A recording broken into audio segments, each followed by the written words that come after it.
Le monde est en constante évolution. De nouveaux défis émergent. Les vieilles solutions s'essoufflent. L'ère du Verseau avance avec son cortège de révélations.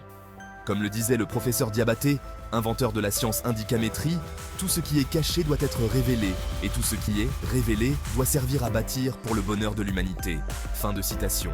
Pour cela, nous avons besoin de nouvelles façons de penser pour naviguer dans ce nouveau monde de complexité. C'est pourquoi le sociologue Richard B. Rent, à la page 10 de son livre, invite l'être humain à se connaître.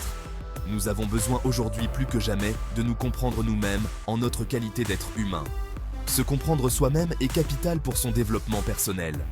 Comment arriver à cette compréhension de soi-même? Dans les années 1960, les jeunes Africains et leurs leaders politiques étaient considérés comme êtres atteints d'une incapacité congénitale à résoudre leurs propres problèmes, c'est-à-dire problèmes de gestion des affaires d'État.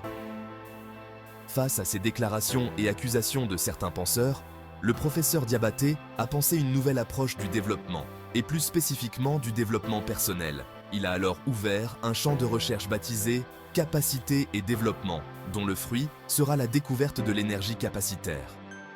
Ce concept innovant est né de la volonté de répondre aux défis uniques auxquels sont confrontés les pays en difficulté de développement, en particulier les pays appauvris par la colonisation et la traite négrière.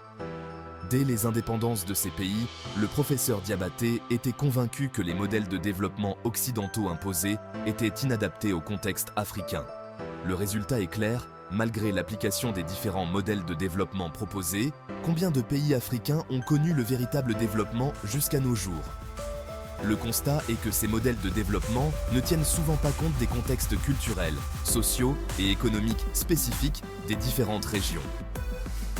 L'indicamétrie propose une rupture progressive avec les idées reçues, tout en éveillant chacun sur ses propres potentialités en énergie capacitaire pour une autopropulsion. Le développement personnel pour un développement global doit être expérimenté à travers la matrice indicamétrique. Un pour tous pour un.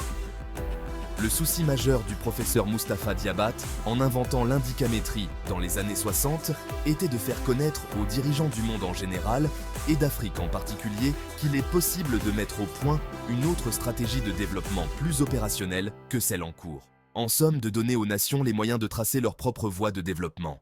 Il était convaincu que le véritable progrès ne pouvait être réalisé que par des solutions adaptées aux circonstances uniques de chaque personne et de chaque nation. Il était convaincu que l'Afrique possédait le potentiel nécessaire à un développement autonome. L'indicamétrie offrait un cadre pour libérer ce potentiel d'énergie capacitaire en chaque personne pour le développement de sa nation. Cette nouvelle approche reconnaissait la diversité du continent africain. Cette diversité doit être transformée en un facteur de développement. Elle prenait en compte les défis et les opportunités distinctes de chaque nation. L'indicamétrie visait à donner aux individus les moyens de tirer parti de leurs capacités intrinsèques. Elle fournissait une feuille de route pour un développement personnel durable et culturellement pertinent pour un développement global des nations. L'indicamétrie est bien plus qu'une simple stratégie de développement. Elle représente une nouvelle façon de se comprendre soi-même et de comprendre le monde. Le professeur Diabaté la décrivait comme la science des sciences indicatives. Cela signifie qu'elle intègre les sciences dites productives et transforme celles dites non productives en sciences productives.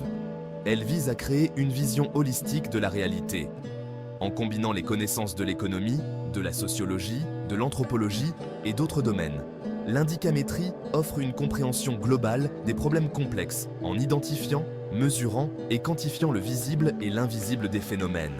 Cette approche interdisciplinaire permet une analyse plus nuancée des défis du développement. Elle aide à identifier les causes profondes de la pauvreté, des inégalités et du sous-développement. Section 4. Des outils uniques pour un monde complexe. Pour naviguer dans les complexités du développement, l'indicamétrie utilise un ensemble d'instruments uniques. Ces outils sont conçus pour identifier, quantifier, mesurer et analyser divers aspects visibles et invisibles d'une personne, d'un phénomène et d'une société. Ils fournissent des informations précieuses sur les dynamiques qui favorisent ou entravent le développement personnel pour le progrès des nations. L'un de ces instruments est la batterie des indicateurs de capacités humaines, ou BICH.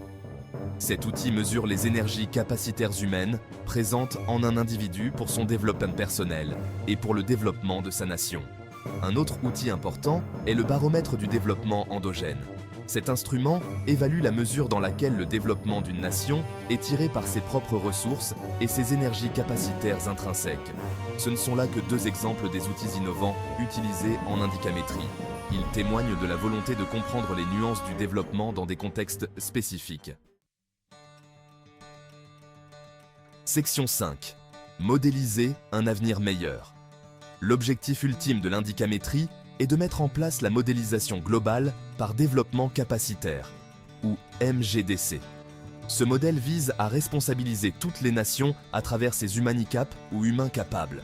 Il vise à les doter des outils et des stratégies nécessaires à un progrès durable à partir de leurs énergies capacitaires. Le MGDC reconnaît que le véritable développement n'est pas une solution universelle. Pour le MGDC, le développement doit d'abord être personnel. Plusieurs personnes développées mises ensemble forment une société développée et prospère. Il souligne l'importance d'adapter les stratégies aux caractéristiques uniques des personnes dans chaque nation. En encourageant la collaboration et le partage des connaissances, l'indicamétrie vise à créer un monde plus équitable et plus prospère en mettant l'homme qu'il faut à la place qu'il faut quand il faut. Elle représente un changement de paradigme dans la pensée sur le développement. Elle ouvre la voie à un avenir où toutes les personnes connaîtront un développement personnel selon leurs propres énergies capacitaires pour la prospérité de leur nation. N'oubliez pas de vous abonner pour bénéficier de plus de cours gratuits sur la chaîne de l'indicamétrie.